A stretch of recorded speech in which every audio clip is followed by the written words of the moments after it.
Selamat pagi Bapak dan Ibu guru dosen dan juga guru pamong. Perkenalkan, nama saya Cynthia Dewi Kusuma Wijaya.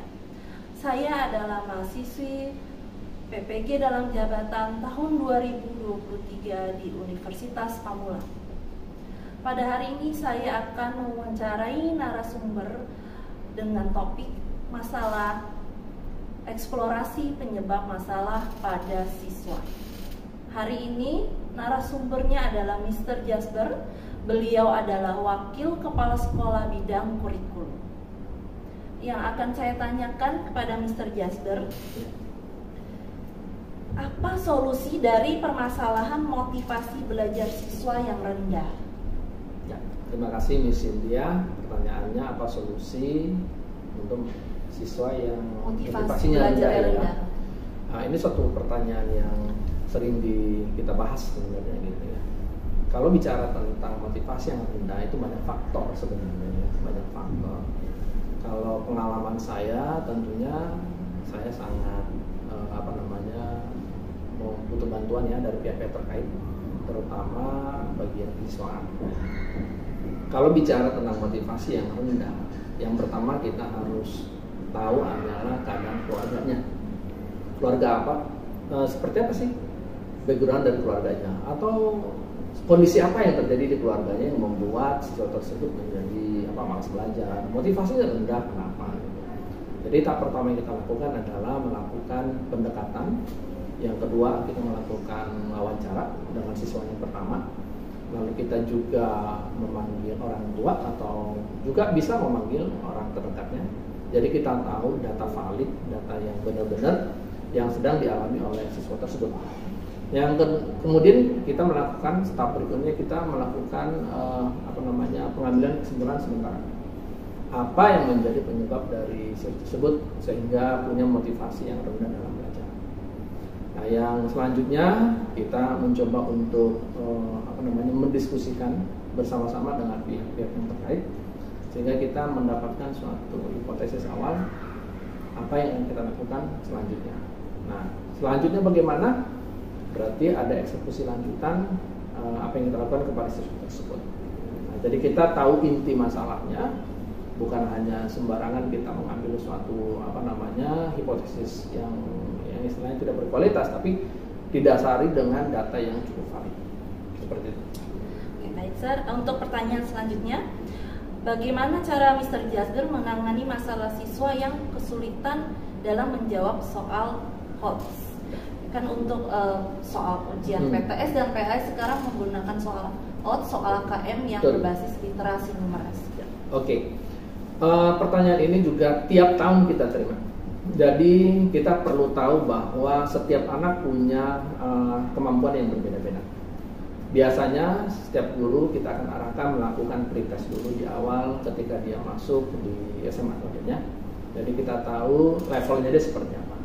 Kita yakin bahwa setiap anak punya kemampuan yang berbeda.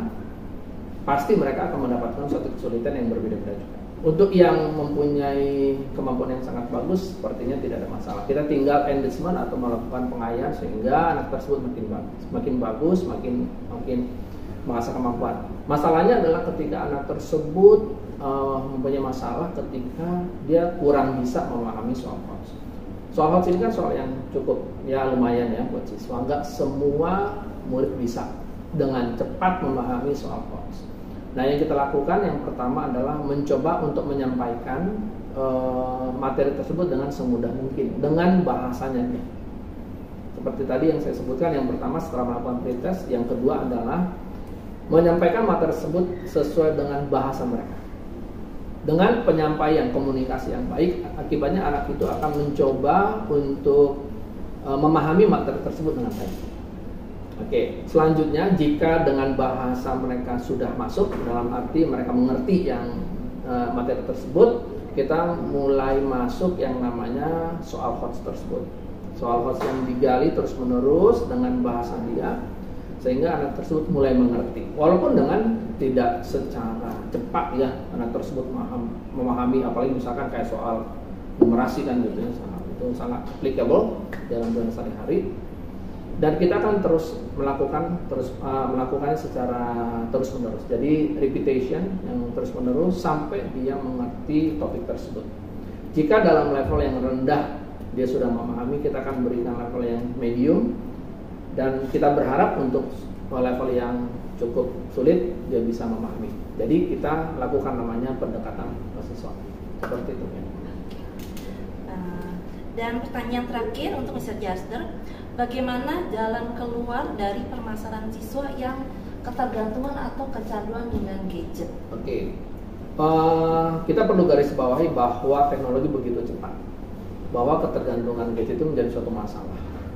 Gadget tidak salah, yang masalah ketergantungannya gitu. Kalau menurut saya secara pribadi, ya kita mencoba mengarahkan anak tersebut lewat gadget tersebut menjadi suatu bentuk menjadi suatu bentuk permainan yang bisa berkolaborasi dalam secara akademik dalam pembelajaran gitu. Bagaimana cara mengkolaborasikan bagian dari aplikasi atau yang dia senangi tersebut jadi bagian pembelajaran. Nah, sehingga anak tersebut lama-lama akan jadi tertarik, oh ternyata belajar pun bisa sambil bermain gitu. Terus yang kedua, kita melakukan namanya pengawasan. Ketika kita tahu bahwa ketergantungan ini sangat bermasalah, bahkan setiap tahun saya menemukan ini sangat bermasalah, tentu di sini perlu kita tetap lakukan komunikasi dengan orang tua, ya, dengan wali kelas, orang tua, maupun pihak-pihak terkait. Karena untuk menyelesaikan masalah ini nggak bisa kita kerjakan sendiri. Tentunya ya, yang sangat penting di sini adalah konselor, wajib hadir gitu. Jadi kita yang diskusi bersama, konselor, orang tua, homeroomnya, wali kelasnya juga berdiskusi bagaimana sehingga anak tersebut kita bisa bantu agar sedikit demi sedikit lepas dari gadget.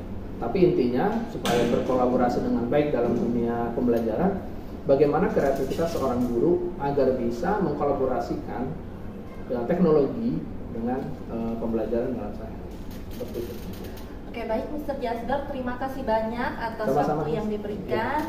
Dan juga saya berterima kasih kepada dosen dan juga guru pamong. Semoga hasil diskusi kami pada hari ini dapat mencarikan solusi dan juga dapat diterapkan pada guru-guru di sekolah kami. Terima kasih.